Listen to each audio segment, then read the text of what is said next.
अस्सलाम नाज़रीन, हमारे मुल्क के अंदर कोई छोटी चीज़ हो बड़ी चीज़ हो, उसको ब्लो आउट ऑफ प्रोपोर्शन करना सोशल मीडिया का काम होता है। एक इंसान को 3 एमपीओ के एक्ट के तहत अरेस्ट किया जाता है क्योंकि उसके शहर में उसके ख़िलाफ़ दंगा फसाद होता है। पूरा का पूरा इंटरनेट 24 घंटे में खबर उड़ा देता है कि जनाब उस पे 295 सी लग गई है, उस बंदे को साइबर क्राइम वालों ने अंदर कर दिया, पुलिस घर से घसीट के उसको अरेस्ट करके आ गई है। ऐसा कुछ भी नहीं हुआ। उनकी एकेडमी से इंजीनियर मोहम्मद अली मिर्ज़ा साहब को 3 एमपीओ के तहत डीसी ऑफिस लेके गया क्योंकि उनके शहर में उनके ख़िलाफ़ एहतजाज ऑर्गेनाइज़ हो रहा था। अहले सुन्नत वल जमात की मसाजिद में ये बात हो रही थी। पुलिस ने प्रीएम्प्टिव एक्शन लिया कि झेलम एक छोटा शहर है, वहाँ पे लिटरली 3 या 4 मेन बड़ी रोडें हैं, वहाँ पे दंगे फसादात ना हो तो उनको अरेस्ट कर लिया जाएगा। अब असली सवाल ये बनता है कि उनके ख़िलाफ़ दंगे फसादात क्यों हो रहे थे। हमारे उलेमा, हमारे रिलीजियस स्पीकर्स, हमारे दाई मुख्तलिफ़ मौज़ूआत पे इंटरनेट पे बहस करते हैं, मुबाहिसा करते हैं, अपना मौक़िफ़ रखते हैं। लोग इंटरव्यू लेते हैं, जाकर मुश्किल सवालात पूछते हैं। उन सवालों के जवाब अगर आप आउट ऑफ कॉन्टेक्स्ट लें तो किसी पे कोई भी दफ़ात लग सकती है, लेकिन अगर मजमूए के तौर पे देखें तो आपको किसी का मुकदमा समझ आता है। अनफॉर्चुनेटली इंटरनेट के डे एंड एज पे हम सियासी फील्ड में भी ये देखते हैं, रिलीजियस फील्ड में भी देखते हैं और सोशो कल्चरल फील्ड में भी देखते हैं कि लोगों के 10 सेकंड, 15 सेकंड, 20 सेकंड की क्लिप लेके उनके पूरे अकायद, नज़रिए, हर चीज़ को उससे मनसूख कर दिया जाता है। और हमें हमेशा किसी भी मुसलमान के बारे में इतना बुरा गुमान रखना नहीं चाहिए। इंटरनेट के ऊपर जश्न का समा था कुछ जगहों में, और कुछ जगहों पे अफसोस किया जा रहा था कि एक फॉरवर्ड थिंकिंग प्रोग्रेसिव आदमी को इस तरह प्रोटेक्शन के लिए अरेस्ट किया जा रहा है। जो लोग सेलिब्रेट कर रहे थे उनको तकलीफ़ इंजीनियर मोहम्मद अली मिर्ज़ा के कलामात से इतना नहीं था जितने उनके 6-7 साल के काम से था।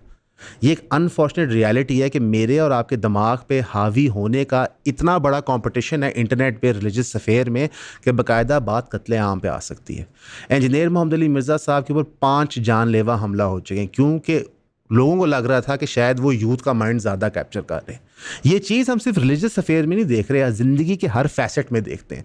डकी और रजब आपस में लड़ते हैं ज़्यादा फॉलोअर्स के लिए, ज़्यादा एक्सट्रीम कंटेंट बनाते हैं ताकि वो मोनेटाइज ज़्यादा कर सके।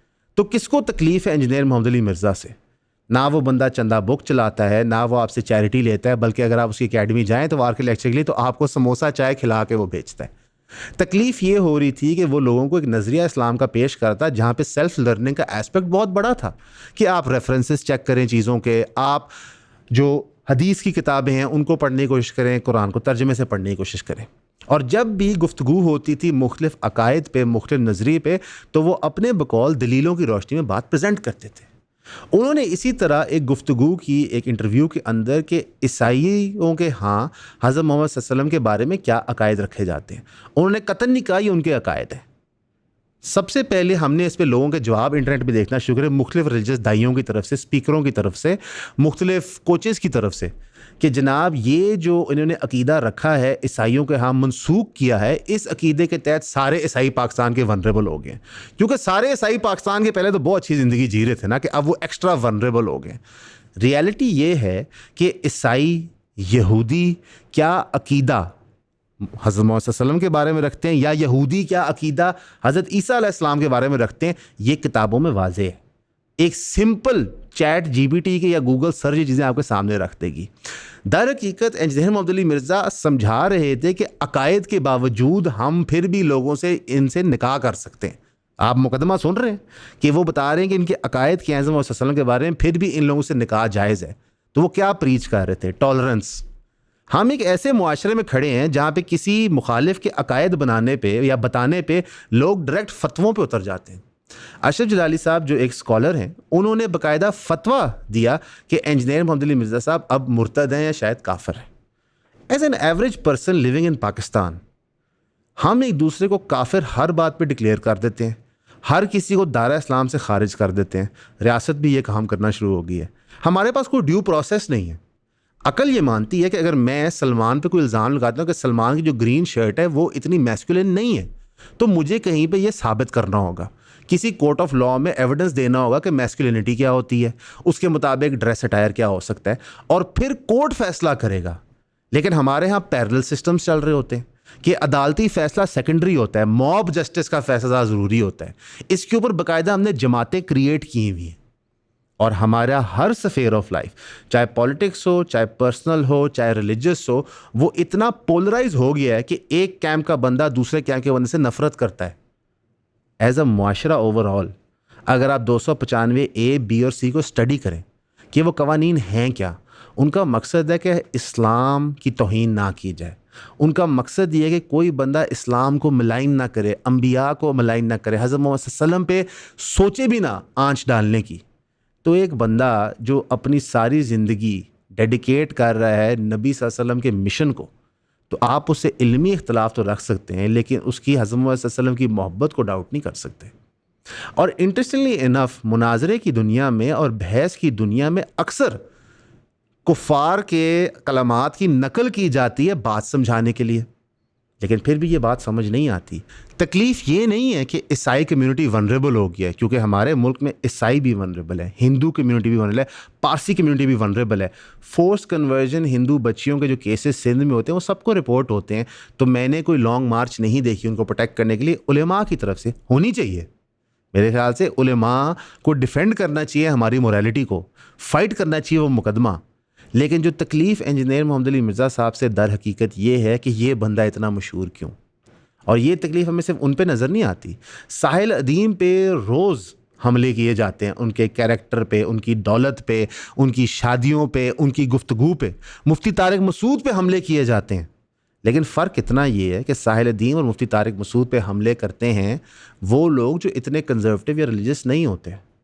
और रियलिटी ये है कि अगर गुस्ताखी की बात की जाए तो गुफ्तगू के दौरान और जो इतना ज़्यादा काम आप करते हैं उसके अंदर मुफ्ती तारिक मसूद से भी गलती हुई हुई है, जुनैद जमशेद साहब से भी गलती हुई हुई है, लेकिन उन लोगों के ख़िलाफ़ ऐसा शोर वरवला नहीं होता, उनको प्रोटेक्शन दे दी जाती है।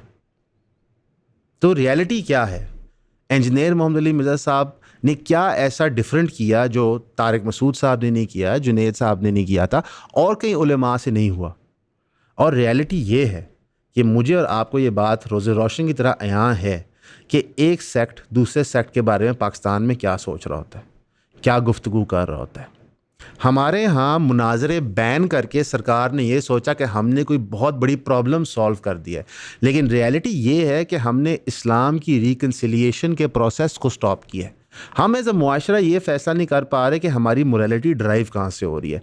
रियासत भी छेड़छाड़ी उसमें अक्सर औकात करती रहती है, और फिर जब रियासत कानून भी बनाती है जो रिलीजियसली मोटिवेटेड होते हैं, अवाम और नास को समझाया नहीं जाता कि ये चीज़ आ कहाँ से रही है।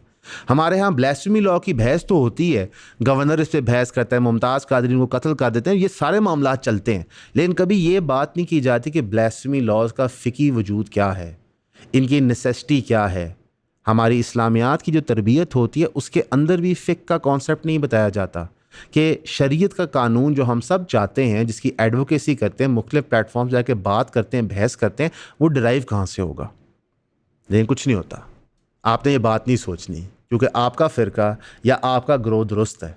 जो मसाइल हमारे सियासी लेवल पे एग्जिस्ट करते हैं वो हमारे रिलीजियस इल्मी लेवल पे भी एग्जिस्ट करते हैं। ज़्यादा खौफनाक बात इस सारे वकूए में यह है कि हमारी अवामुन नास कितनी आसानी से लोगों को काफिर या उनका कत्ल जस्टिफाई कर देती है। आखिर में मैं आपको एक सोच, एक फ़िक्र देना चाहूँगा। 3 MPO मेरी अकल के बकौल अली मिर्ज़ा की प्रोटेक्शन के लिए लगाया गया है।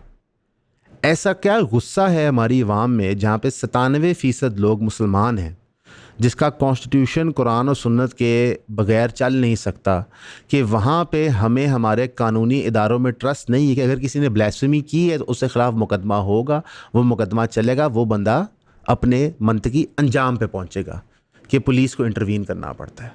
ज़्यादा क्रिटिकल ये सवाल है, लेकिन अगेन इस सवाल का जवाब कोई सीख नहीं करेगा। ये सवाल आप पूछेंगे नहीं, मैं और आप सब पॉपकॉर्न लेके ये देखेंगे कि इंजीनियर मोहम्मद अली मिर्ज़ा की लान थान होती है या नहीं। और जब अली भाई बाहर आते हैं, जब वो बाहर आएंगे, अल्लाह उनके लिए आसानियाँ फरमाए, तो वो क्या बयान जारी करेंगे। उनके मुंह से भी ये सवाल निकलना चाहिए कि 3 MPO मेरी प्रोटेक्शन के लिए ज़रूरी क्यों था, और उलेमा के मुंह से भी ये निकलना चाहिए सवाल कि आप उन्हें 3 MPO पे अरेस्ट क्यों कर रहे हैं, हम कौन सा मॉब जस्टिस करने लगे थे। इस विजिलेंटिज़म की वेव को अगर हम नहीं रोकेंगे तो ये स्लोली एंड स्टेडली हर घर के अंदर घुसेगी। बाकी मेरा क्या ज़ाती मौक़िफ़ है इस इशू पे इरेलेवेंट है, ना मैं आलिम हूँ ना आप हैं। ना ही क्या कहते हैं हमें आलिम बनना चाहिए। हमारा तो ये बहुत अरसे से मौक़िफ़ था कि एक्चुअल उलेमा जिन्होंने फ़िक़्ह पढ़ा हुआ हो उनको सामने आके ओपिनियंस देने चाहिए और ये मेन स्ट्रीम पे डिस्कस होने चाहिए। लेकिन अनफॉर्चुनेटली हम लोग दाई के स्टेज से ऊपर ही जा नहीं पा रहे होते और उस दाई की दुनिया में ही हम घूम रहे होते हैं। बाकी हम सब इंसानों की खैर के लिए दुआ करते हैं। अल्लाह करे अली भाई पे अल्लाह आसानियाँ करे, कानून अपना रास्ता ले, लोगों के दिल में रहम आए। हमारे लिए भी दुआ कीजिएगा, हम आपके लिए भी करेंगे। हमेशा की तरह आपका सुनने का शुक्रिया।